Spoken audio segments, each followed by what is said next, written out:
Bamwe mu bakozi bakorera ku bitaro vyo ku Mukenke muri komine Bwambarangwe mu ntara ya Kirundo baganiye na RPA bavuga ko kuva bashiriye habona ubunyonyezi bukorwa n'abarongoye ivyo bitaro bamaze gutangura kutotezwa mu guhabwa ibihano hamwe no gusabwa makete yo kwisigura mu buryo budasiguritse. Iryo totezwa riharanzwe na demande d'explication haguma habwa abantu bamwe hari n'umwe bahaye mizatsi y'uko kwezi guheze ukwezi kwa 12 kabihagaze no mu bintu vy'amakotation bimwana ku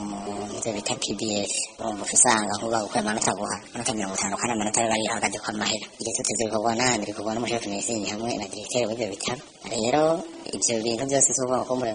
vyabaye nyene inyuma yaho dushiye abona ubunyonyezi. Mwikete ryo kwa 23 uno mwaka abo bakozi bo kuri ivyo bitaro bandikiye umushikiranganje w'amagara y'abantu yo kwishuza ico bacaravuye mu matohoza yakozwe n'umugwi warungitswe n'umukuru w'igihugu. Abo bakozi bakavuga ko baryanditse bifuza ko umushikiranganje yofata ingingo maguru masha ibintu bitarayangara kuri ivyo bitaro.